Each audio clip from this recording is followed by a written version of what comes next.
Are you looking for a dusk to dawn light that's solar? I think I might have the answer for you.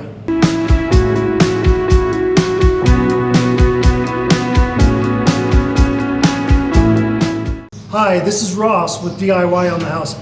We were offered this solar dusk to dawn light by Hykoont. This is a 3,000 watt solar dusk to dawn light that they gave us. I've been wanting one for quite a while, and when they offered it to us, I jumped on the chance. The installation for these is very simple. It just takes 4 bolts to mount the mounting arm up, and then 4 bolts to mount the head up on the arm itself. I'll go ahead and show you everything that's included in the package.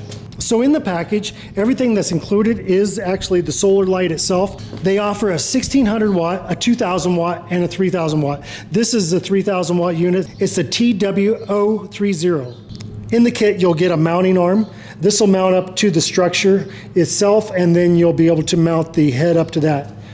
You also get a remote control, which includes batteries. You'll get the bolts for the mounting arm and the bolts to mount the head. You also get this plate here is for a different mounting. I'm going to go ahead and use this plate on the back side of my mounting because I'm going to do through bolts through some 2x4, and that's how I'm going to end up mounting mine. So on the remote control, you have the off on. Then you also can adjust the intensity at 25%, 50%, 75, and 100. And you also have an hour that you can have it on before it will shut off and go back to dusk to dawn. During the winter time, I'll find this quite useful. I'll probably put it on 2 to 3 hours after the sun goes down. That'll give me some light until roughly about 8 o'clock at night, and then it'll automatically shut down and go to a motion detector.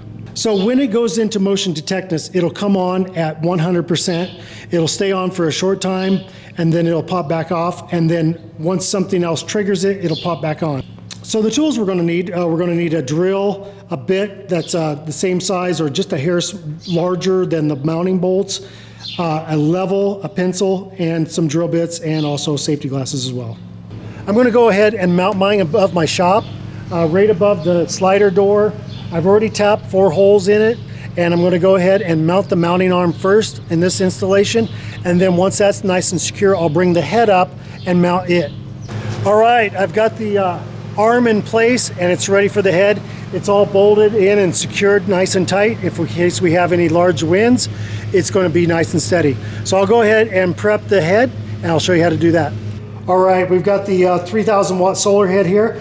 On the bottom of it, you'll have a on off button, and you'll just hold that and that'll bring the unit on, and that'll automatically go off. The button will stay on. It'll charge while during the day, and then it'll automatically kick on at night. So you want to make sure you turn that on, otherwise you'll have to crawl back up the ladder and turn it on. So on the back of it, you've got the solar cells here, and we've got the mounting location is right here. When you're installing your bolts, you want to make sure you put the lock washer on first, and then the flat washer, and then just lightly screw that in.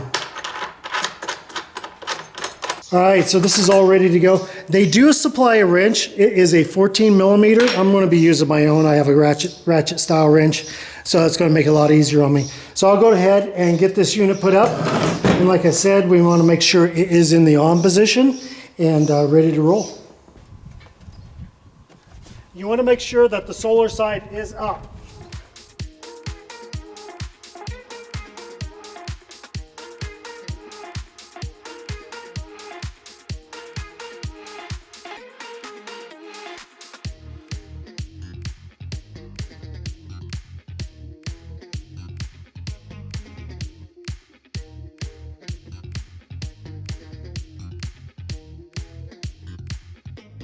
Okay, so there we have it. It's completely mounted. So we're going to go ahead and let that charge throughout the rest of the day. Typically, it's supposed to be around 8 hours of charge for full capacity. So we'll go ahead and let that do its thing, and then we'll come back tonight and check it out. All right, it's all done. It's dusk and the light is on. So I'll show you the contrast of when it's on and when it's off. So I'll turn it off with the remote and then back on. So it's easy as that. And with the remote, like I said, you can set how many hours you want it to stay light until it actually kicks off. Once it kicks off, it'll become a motion detection light. So we'll have the link to the product down below, and we thank you for watching DIY on the House.